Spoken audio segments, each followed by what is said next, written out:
ब्रह्म सत्यम सर्वाधार सत्विचार विषय धर्म का सही स्वरूप।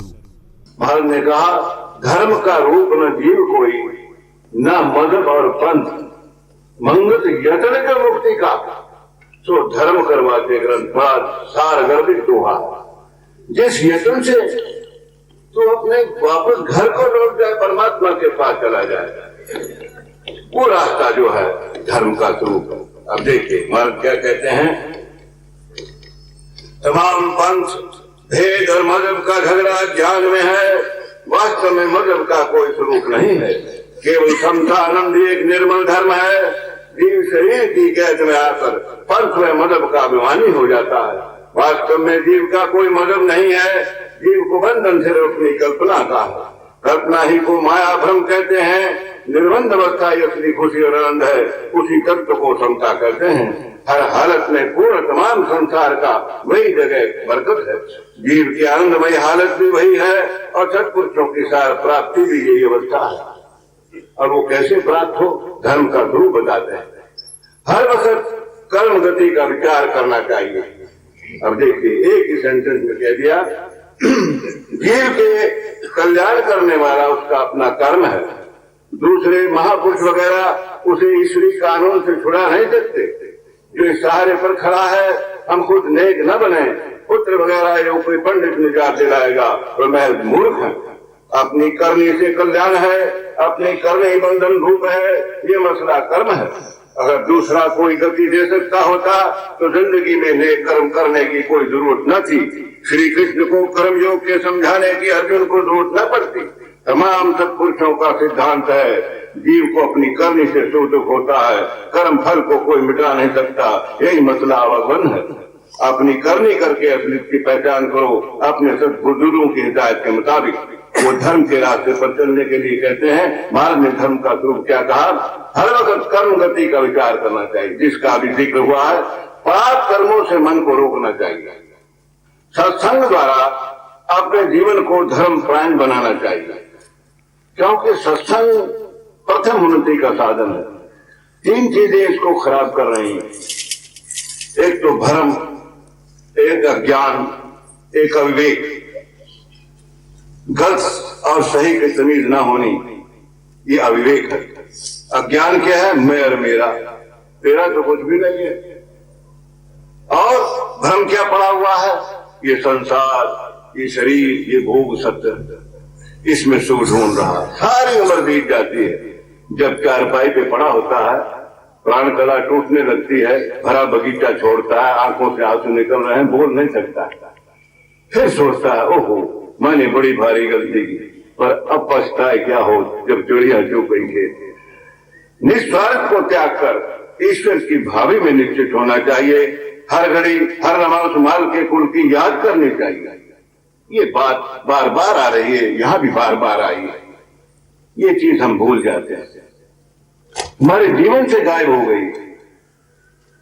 दुखी अनाथों अशक्त पुरुषों की यथाशक्ति सेवा करनी चाहिए। कर्ता हर्ता सर्व स्वामी नारायण का पूर्ण विश्वासी होकर मार्ग धर्म में निश्चित होना चाहिए। ऐसा ही भावना ही सब तापों के नाश करने वाली है और धर्म का पूर्ण स्वरूप है। अब देखिए हम धर्म क्या समझ रहे हैं, जीवन का चलन है नेक कर्म।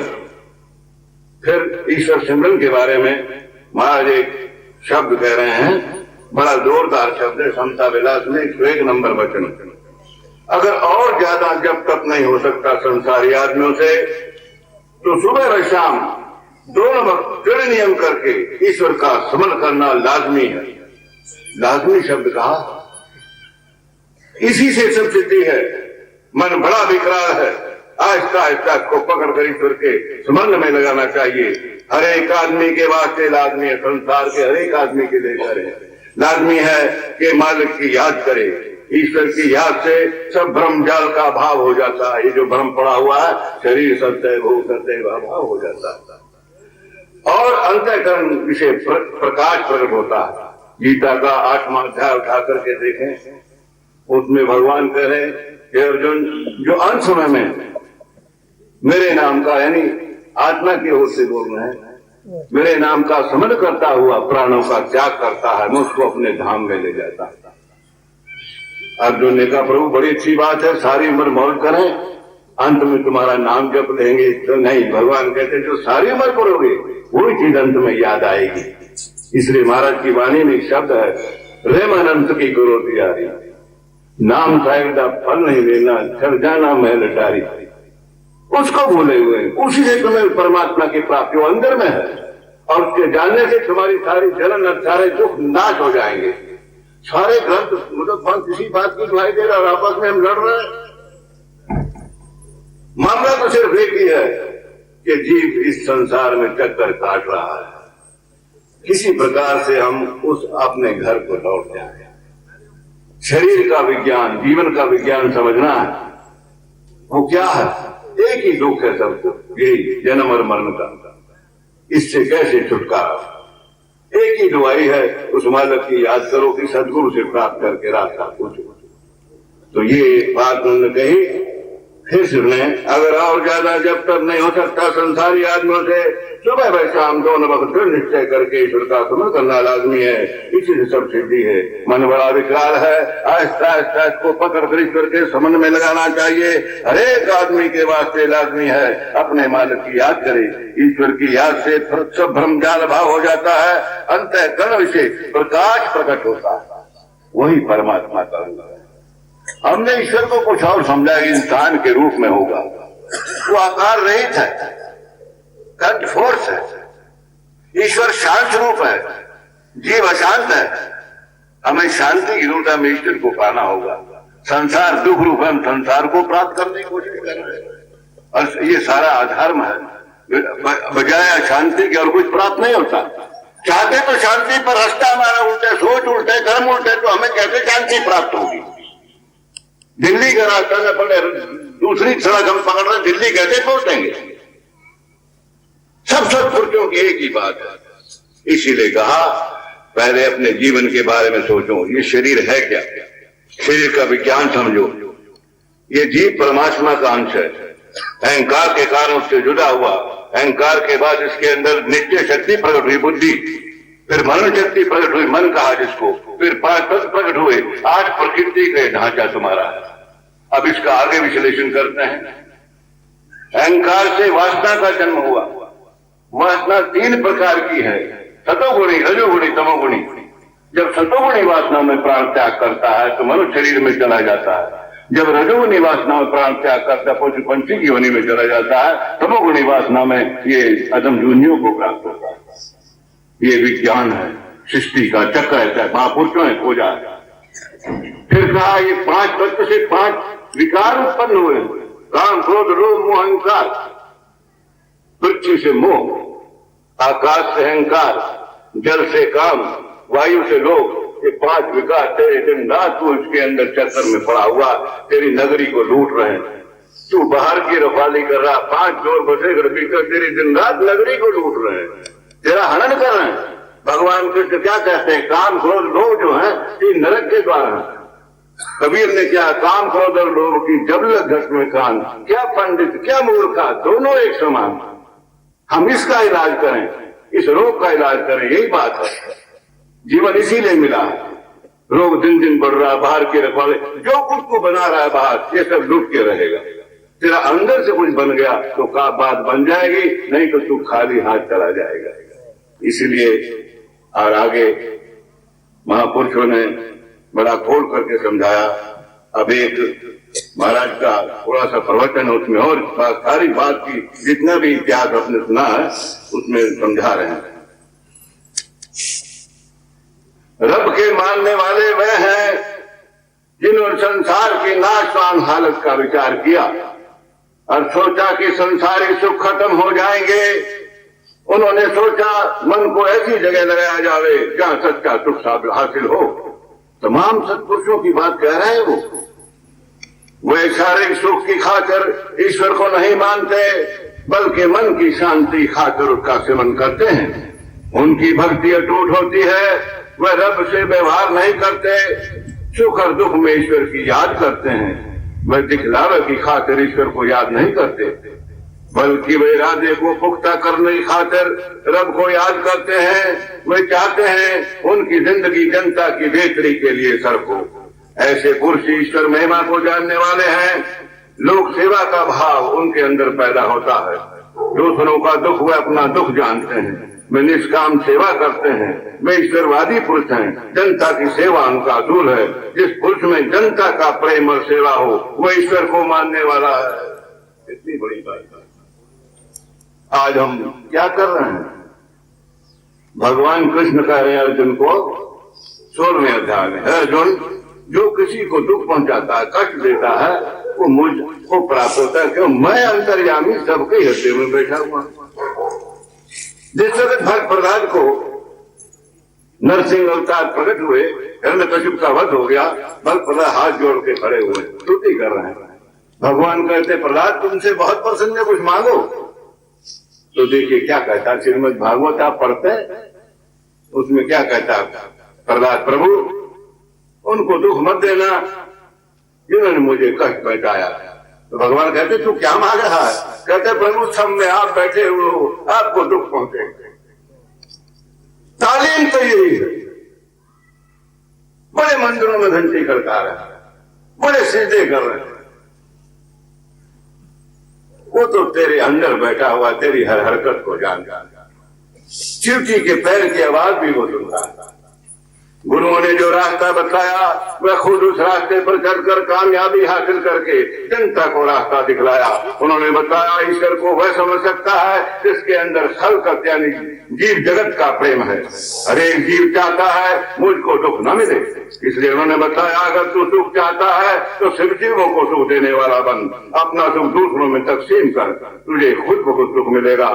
अगर तू ऐसा बनेगा दुनिया में नाम रोशन होगा। अपनी रोटी में से अतिथि अभ्यागत यतीम अनाथों को दे, तेरे अंबार भरे रहेंगे। देखिए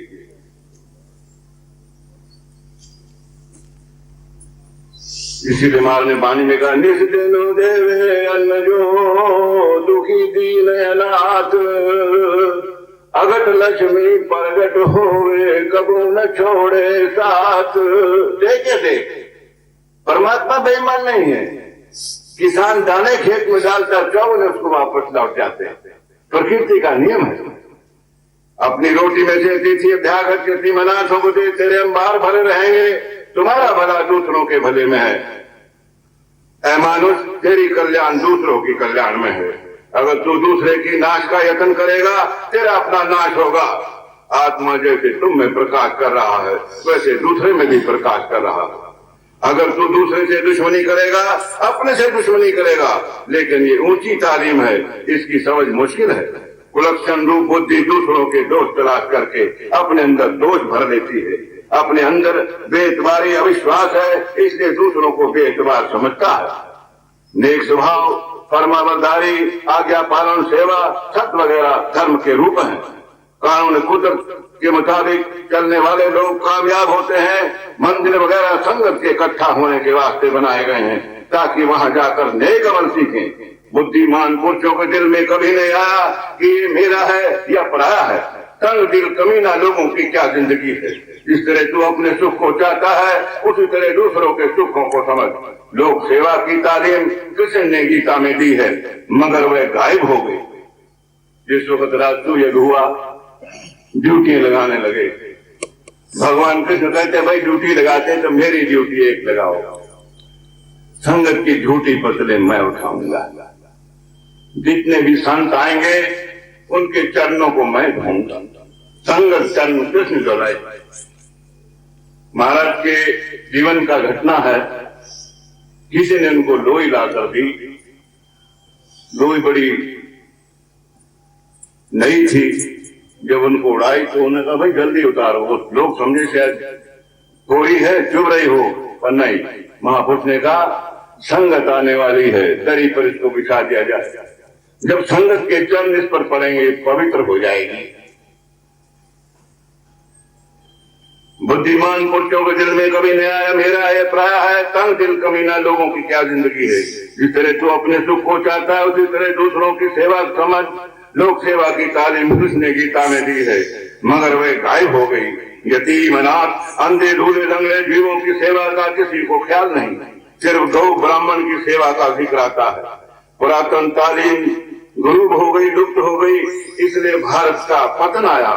मगरबी तालीम ने आंखें खोली, कांग्रेस ने रौला डालना शुरू किया, तब पुराने ग्रंथ खोले, अपनी तालीम को देखा, काने में कुदरत को जो कौम छोड़ जाती है वो तबाह हो जाती है, कौम ही तबाह हो जाती है। दूसरी कौमें आकर उसको दबा लेती हैं। अधिकारी की सेवा जिस मुल्क में नहीं होती उसका भला नहीं हो सकता। हिंदू कौम असलियत से बहुत दूर चली गई है, इसलिए तबाह हो रही है। जीवन का सबसे बड़ा सिद्धांत जो है, दो जीवों की निष्काम सेवा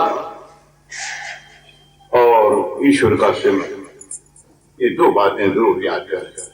हर मजहब पंथ में ये है। इस्लाम में 4 कानून बताए उन्होंने, रोजा, नमाज, ज़कात और हज। रोजा हम व्रत रखते हैं, वो रोजा कह दिया। नमाज हम प्रभु का सुमिरन करते हैं, नमाज कह दिया। रोजा, ज़कात हम दान करते हैं, ज़कात कह दिया। वो हज कहते हैं, हम तीर्थ कहते हैं। सब जगह असूल एक है। असूलों को ना अपना करके हम झगड़ रहे हैं। अपने जीवन का इलाज करें, यही सत्पुरुषों की तालीम है। और वो सब सत्पुरुषों को मानने वाला है। जो एक सत्पुरुष को मानता है वो सब सत्पुरुषों को मानता है। सब सत्पुरुषों की एक ही बात है। उनका बाहरी भेद जो अलग है, भाषा अलग है, परंतु ज्ञान रूप से वो एक है। जैसे उपनिषद में एक वाक्य आता है, कोई गाय पीली है, काली है, हरी है, सफेद है, परंतु दूध एक जैसा है। बड़ा सुंदर रूप से ऋषियों ने बताया। ओम ब्रह्म सत्यम सर्वाधार।